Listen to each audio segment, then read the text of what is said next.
पाकिस्तानातून येणाऱ्या वस्तूंवरती केंद्र सरकारची कडक बंदी आहे आणि तरी देखील छत्रपती संभाजीनगर शहरातल्या सिटी चौकामध्ये याची सर्रास विक्री होत असल्याचं समोर आलंय। धक्कादायक बाब म्हणजे या क्रीममुळे थेट मूत्रपिंडाला धोका निर्माण होत असल्याचं समोर येत आहे। सिटी चौक पोलिसांच्या कारवाईमध्ये तब्बल 60,000 रुपयांची पाकिस्तानातून आलेली सौंदर्य प्रसाधनं ही जप्त करण्यात आली आहेत, तर या क्रीमचा वापर करणाऱ्या रुग्णांनी आरोग्य बिघडल्याची तक्रार केलेली आहे। बंदी असलेल्या पाकिस्तानी क्रीमची विक्री होत असल्याची माहिती पोलिसांना मिळाल्यावरती छापे टाकण्यात आले।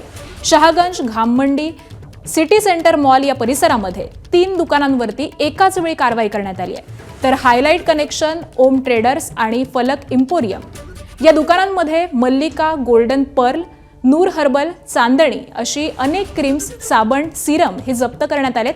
तर या प्रकरणामध्ये तिघांना अटक करण्यात आली आहे। रंगाने सावळे असणाऱ्या तरुणींना ही क्रीम चेहऱ्याला चोपडली आणि त्यानंतर त्यांची प्रकृती बिघडून थेट किडनीवरती परिणाम झाल्याचं उघड झालेलं आहे। दरम्यान पाकिस्तानामधून येणाऱ्या या धोकादायक क्रीम्सचे पुरवठादार शोधून कठोर कारवाई करत हा पुरवठा साखळी उद्ध्वस्त करणं हे गरजेचं आहे।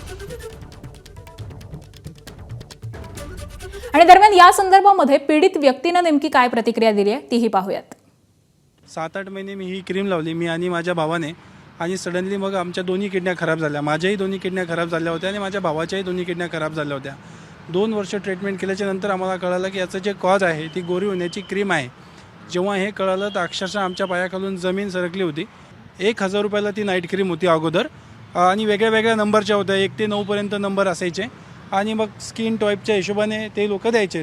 तर आम्ही सुद्धा मित्रांच्या हिशोबाने, मित्रांच्या सांगण्याप्रमाणे ते क्रीम लावली आणि त्याचा खूपच वाईट परिणाम आमच्यावर झाला। जवळजवळ हजारो, म्हणजे 500-700 पेशंट तर 100% तुम्हाला मिळतील ज्यांच्या किडन्या आता खराब झाल्या असतील। दरम्यान किडनी विकार तज्ज्ञ डॉक्टर श्रीगणेश बर्नेला यांनी काय प्रतिक्रिया दिली आहे तीही पाहूयात। मी साधारणतः एक 10-12 पेशंट्सला असं बघितलं आहे ज्यांनी कॉस्मॅटिक्स लावल्यानंतर त्यांना शरीरावर सूज येणे आणि लघवीमध्ये प्रोटीनचं लीक खूप जास्त होणे असं आढळून आलं। आम्ही जेव्हा यांचं बायोप्सी केलं त्याच्यामध्ये मेम्ब्रेनस नेफ्रोपॅथी असा नावाचा एक आजार आढळून आला, आणि ते बरं करण्यासाठी लोकांना 6 महिने ते 1 वर्षापर्यंत औषध घ्यावं लागतं। तर असे प्रोडक्ट माझ्या निदर्शनात आढळून आले की ज्याच्यामुळे असे प्रोडक्ट रेग्युलर लावल्यामुळे, ज्याचं कुठलंही सायंटिफिक बेसिस नाही आहे आणि जे ओव्हर काउंटर विकल्या जातात, याच्यामुळे लोकांना किडनी आजार आणि प्रोटीन लीकचा आजार हा आम्हाला आढळून आलेला आहे। आणि पोलीस उपायुक्त रत्नाकर नवले यांनी देखील या संदर्भामध्ये प्रतिक्रिया दिलेली आहे तीही बघूयात। या संदर्भाने सिटी चौक पोलीस स्टेशनला 101/2026 फॉरेन ट्रेड ॲक्ट कलम 3, त्याचप्रमाणे भारतीय न्याय संहिता कलम 318 जे चीटिंगचं सेक्शन आहे, त्याचप्रमाणे ड्रग्ज अँड कॉस्मेटिक्स ॲक्ट याप्रमाणे एक गुन्हा दाखल करण्यात आलेला आहे। याच्यात 3 आरोपी अटक करण्यात आलेले आहेत। आणि पोलिसांनी मेड इन पाकिस्तानच्या कुठल्या क्रीम जप्त केल्या त्यावरती एक नजर टाकूया।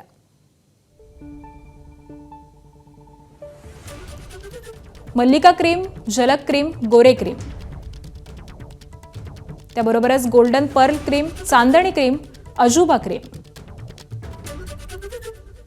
याशिवाय face fresh cream, Noor herbal cream, new face beauty cream, Parle gold साबण, गोरे साबण, मल्लिका विटॅमिन सी सिरम, तर या सगळ्या क्रीम या जप्त करण्यात आलेल्या आहेत। एबीपी माझा, उघडा डोळे बघा नीट।